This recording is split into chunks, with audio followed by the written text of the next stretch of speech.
बहुत शुक्रिया चेयरमैन साहब। मैं इस बजट की मुखालिफत में खड़ा हुआ हूँ क्योंकि ये अहम मुद्दों पर इंसाफ नहीं करता। मिसाल के तौर पर सर, अगर आप देखेंगे मुस्लिम एनरोलमेंट जो UDIC का डेटा है 2021-22 का, मुसलमानों का एनरोलमेंट गवर्नमेंट का डेटा बोलता है प्राइमरी में 15%, यूपी में अपर प्राइमरी में 14%, सेकेंडरी में 12% और हायर सेकेंडरी में 10%। प्राइमरी से लेकर हायर सेकेंडरी तक आते सर 5% की गिरावट होती है।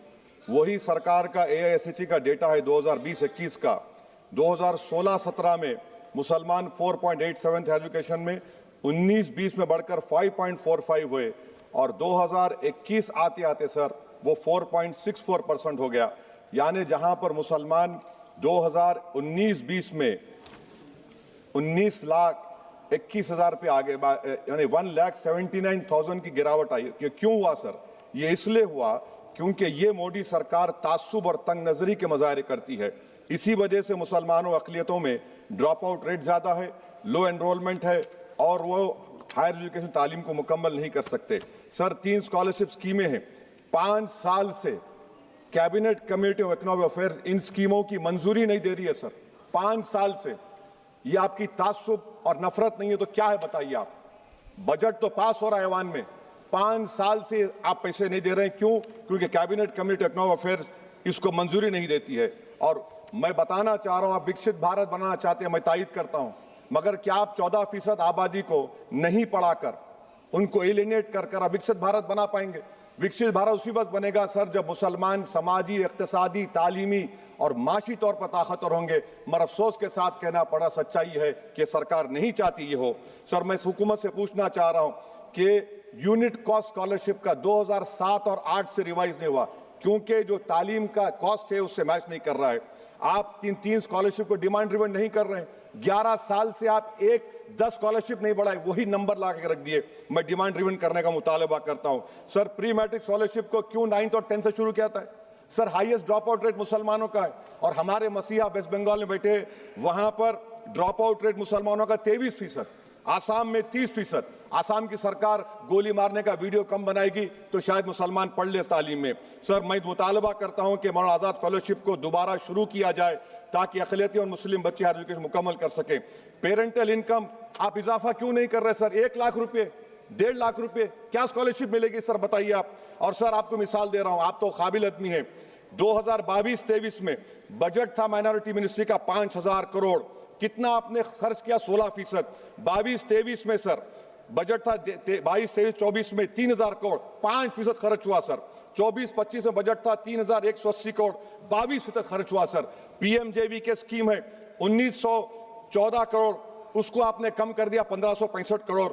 तो मैं सरकार से मुतालबा करता हूं कि मिनिस्ट्री ऑफ माइनॉरिटी के बजट का 10,000 करोड़ कम से कम होना चाहिए। तासुबियत को खत्म करिए आपकी स्कीम में। सर दूसरी बात, इनकम टैक्स के बेनिफिट मिलती थी हमारे फौज के सिपाहियों को जो विकलांग थे, आपने इनकम टैक्स बेनिफिट छीन लिया उन लोगों को। ये कैसा इंसाफ है आपका बताइए? जो फौजी सर्विस में है, अरे प्राइम मिनिस्टर अगर एक ट्रेन की झंडी दिखाएंगे तो उससे बढ़ के पैसे खर्च हुआते, तो आप क्या बचा रहे? सर 11-12 साल से वजीर आजम मोदी हैं, हमारी एयरफोर्स का स्क्वाड्रन गिरकर 29 पर आ गया। 12 साल से आप प्रधानमंत्री हैं, हम एक मिड एयर रिफ्यूलर एवैक्स को नहीं बढ़ा सक रहे। पाकिस्तान के पास हमें ज्यादा एवैक्स है और ऑपरेशन सिंदूर में हमने देखा कि कितनी तकलीफ हुई। सबमरीन का शॉर्टेज है, आपको फिक्र नहीं है सर। और हम 3rd एयरक्राफ्ट कैरियर हम भूल गए। आखिर कैसे हम चाइना को इंडो पैसिफिक में रोक पाएंगे? ये देशभक्ति नहीं है सर। हमारी फौज में कमी है। क्या ये मुल्क इतना कमजोर हो गया कि हम अपनी फौज में बच्चों को भर्ती नहीं करा सकते? अग्निपथ स्कीम का रिव्यू होना चाहिए। इस ऐवान में चाइना बॉर्डर पर एक बहस होनी चाहिए। सर आप आ जाइए US ट्रेड डील पर, जो ट्रंप ने एग्जीक्यूटिव ऑर्डर 6 फरवरी का निकाला, सेक्शन 4 कोट कर रहा हूं। डायरेक्टली इनडायरेक्टली अगर हम रशिया का ऑयल लेंगे तो 25% लगा देगा। कौन है सर वो गोरी चमड़ी वाला वहां बैठकर हमको बोलने वाला?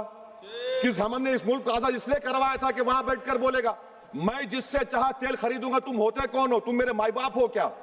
आप 25% लगाएंगे सर। और वर्ड क्या इस्तेमाल किया? इंडिया। यानी अब नायरा जो है, नायरा कंपनी बंद हो जाएगी और हमको मॉनिटर करेंगे आप, भारत को उस पर ओवरसाइट करेंगे। अफसोस की बात है कि सरकार खामोश है। सर 2019 में ईरान का ऑयल मत लो बोले, आपने गलती की, आपने ईरान का ऑयल नहीं लिया। तो अमेरिका ने कहा कि इराक से लो, कंपेरेबल रेट पे, कंपेरेबल रेट पे, मार्केट रेट, नॉमिनल प्राइस पे नहीं। आज यूएस कह रहा है कि मोनोपोली रेट पे लो। कहां है सर? हम क्यों कर रहे हैं? क्यों इतना गिर रहे हैं इस गोरी चमड़ी वाले के सामने? आखिर हमारी हमियत कहां है सर? और एक बात बता रहा हूं सर, ये यूएस ट्रेड डील से European 2 minute sir, European union की ट्रीटी से हमारा पीएलआई का पूरा असर पड़ेगा, क्योंकि आपने टैरिफ गिरा दिया। आपने टैरिफ गिरा दिया मेडिकल डिवाइसेस पर, आपने टैरिफ गिरा दिया सोफिस्टिकेटेड मशीनरी पर, तो यूएस इंडस्ट्रियल गुड्स आएंगे, तो डीइंडस्ट्रियलाइजेशन का खतरा है इस मुल्क में। Sir, you are we signing a free trade agreement और a force purchase order. Sir, Bangladesh से यूएस ने कह दिया कि हमसे कॉटन खरीदो, 0 टैरिफ। सर, भिवंडी, मालेगांव, बनारस के पावरलूम का क्या होगा? 70% रॉ कॉटन हम देते हैं बांग्लादेश को। सर, एमएचए का बजट 5.7 बढ़ गया, डिफेंस का 15.99। मैं सरकार से मुतालबा करता हूं कि वेनेजुएला में जो हुआ, आप एक ऑपरेशन इंसाफ करिए। ऑपरेशन इंसाफ के तहत हाफिज सईद, मसूद अजहर, लखवी को घुस के लाइए भारत में, तभी इंसाफ होगा सर। जब तक खत्म कर रहा हूं सर, हम कुलभूषण यादव को भूल गए। वो कुलभूषण यादव उसको आईसीजे में रुकाया। आखिर हम कब लेके आएंगे कुलभूषण यादव को? वजीर आजम इजराइल को जा रहे हैं, मैं उनसे ये मुतालबा करता हूं कि वो गाजा को जाएं, 15 मिनट जाकर देखें, 60,000 फलस्तीनियों खत्म कर दिया गया। और नेतन्याहू पर आईसीजे का अरेस्ट वारंट है, आईसीसी का, और आईसीजे में केस चल रहा है सर। तो मैं आपसे मुतालबा करता हूं कि वजीर आजम गाजा के बारे में देखें। मैं ज़ायनिज़्म मुर्दाबाद बोलता हूं, भारत जिंदाबाद। और ये सरकार तेलंगाना से नाइंसाफी कर रही है, कुछ नहीं दे रही है। बहुत बहुत शुक्रिया सर। बी सेल्वराज जी। பேரவைத் தலைவர் அவர்களுக்கு வணக்கம். பொருளாதார ஆய்வே இந்திய பொருளாதாரம் ஒரு முக்கிய திருப்புமுனை எட்டியுள்ளது என்றும், உலகளாவிய அரசியல், புவியியல் மறுசீரமைப்புகள், முதலீடுகள், சப்ளை செயின்ஸ் மற்றும் வளர்ச்சி வாய்ப்புகளை நீண்ட காலம் பாதிக்கும் என்று ஒப்புக்கொள்கிறது. ஆனால் இந்த மைய சவால்களை எதிர்கொள்ளும் எந்த திட்டமோ திசையோ பட்ஜெட்டில் இல்லை. சர்வதேச பொருளாதார அதிர்வுகளுக்கு இந்தியாவை தயார் செய்ய எந்தவித பொருளாதார கொள்கை மாற்றத்தையும் பட்ஜெட் முன்வைக்கவில்லை. யுவசக்தி என்று பெருமையாக முன்வைக்கப்பட்ட பட்ஜெட் 2047 வரை இலக்குகள் கொண்ட உயர்மட்ட கல்வியிலிருந்து வேலை மற்றும் தொழில் நிலைக்குழுவுக்கான முன்மொழிவுடன் முடிவடைந்தது. இந்திய இளைஞர்களுக்கு பாதுகாப்பான, கண்ணியமான வேலைவாய்ப்பே இல்லை. தொலைதூர வாக்குறுதிகள் அல்ல, நகர்ப்புற வேலையின்மை 19% உயர்ந்த நிலையில் வாக்குறுதிகள் விடை அளிக்காது. நிதியமைச்சர் சாதுரியமாக ஆழ்ந்த பொருளாதார நெருக்கடியை வெற்றி எண்களின் மூலம் மூடி மறைக்க முயற்சித்துள்ளார். 4.3% பிஸ்கல் டெபிசிட் இலக்கு மற்றும் கடன் உள்நாட்டு உற்பத்தி விகிதத்தை 55.6% குறைப்பதற்கான முயற்சி போன்ற பகட்டான அறிவிப்புகள் கொண்ட பட்ஜெட் இது. பசி, ஏழ்மை, வேலையின்மை போன்ற உடனடியான மக்கள் பிரச்சனைகளை ஒட்டுமொத்தமாக கண்டுகொள்ள தவறிவிட்டது. மொத்த செலவு 53.5 லட்சம் கோடி என கூறப்பட்டாலும் சோசியல் ஸ்பெண்டிங் முறையாக குறைக்கப்பட்டுள்ள மக்கள் விரோத பட்ஜெட். அதிக லாபம் காணும் நிறுவனங்களிடம் வரி வசூலிக்க எந்த தீவிர முயற்சியும் இல்லை.